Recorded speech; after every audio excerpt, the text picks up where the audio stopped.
Today we start chapter first, the Indian Constitution, class 8th. Now we take very important topic of this chapter named fundamental rights.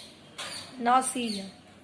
The fundamental rights in the Indian Constitution include 6 fundamental rights. जैसा कि हम सभी जानते हैं 7 थे पहले fundamental right.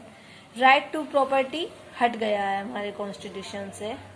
Amendment 44 के तहत इसको हटा दिया गया था. Right to equality first, second right to freedom, third right against exploitation, fourth right to freedom of religion, fifth cultural and educational right, six right to constitutional remedies.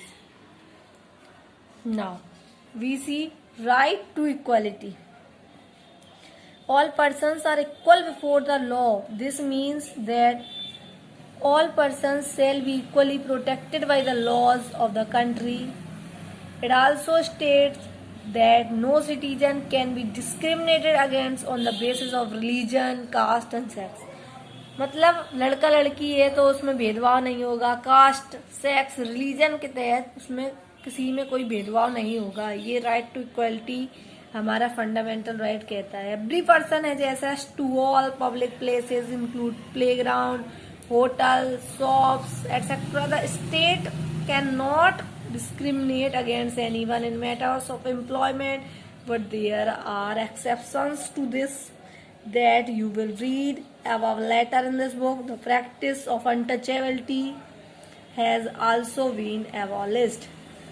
मतलब hotel, shops, playground, यहाँ कोई भी व्यक्ति जा सकता है. ये नहीं है कि अमीर ही जा सकता है, ये भी नहीं है गरीब जा सकता है. ओके. और अनटचेबिलिटी को भी हटा दिया गया. Next is right to freedom. Now our next point is right to freedom.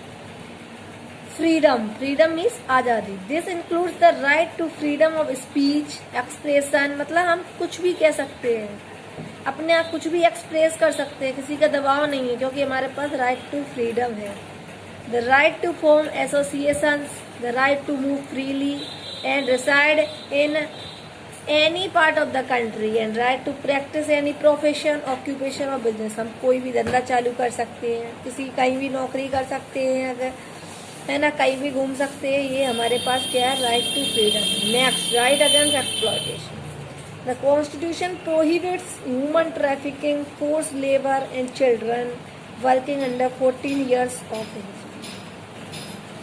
मतलब हमारे कॉन्स्टिट्यूशन ने क्या कहा कि बच्चा अगर 14 साल से छोटा है तो वो काम पे नहीं जा सकता है ना, वो लेबर नहीं बन सकता है, मतलब वो किसी की दुकान पे काम नहीं कर सकता है. उसे मतलब पढ़ाई उस एज में उसे पढ़ाई की जरूरत है.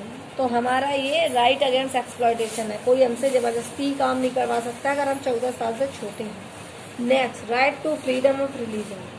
धर्म के प्रति स्वतंत्रता.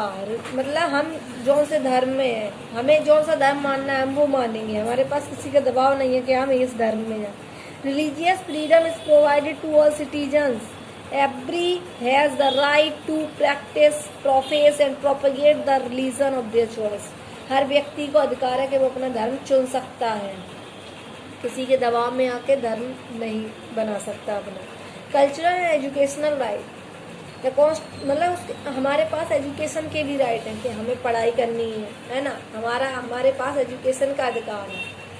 The Constitution states that all minorities, religious and linguistic can set up their own educational institution in order to preserve and develop their own culture. Okay, next and last fundamental right is right to constitutional remedies. This allows citizens to move the court if they believe that any of their fundamental rights have been violated by the state. मतलब ये हमारे इतने 5 fundamental rights है. अगर इन्हें कोई exploit कर रहा है तो हमारे कॉन्स्टिट्यूशन ने हमें ये भी अधिकार दिया हुआ है कि हम कोर्ट में उसके खिलाफ जाके कार्रवाई कर सकते हैं कि हमारा फंडामेंटल राइट, हमारे मूलभूत अधिकारों का हनन हो रहा है और उसके खिलाफ हम कंप्लेन कर सकते हैं.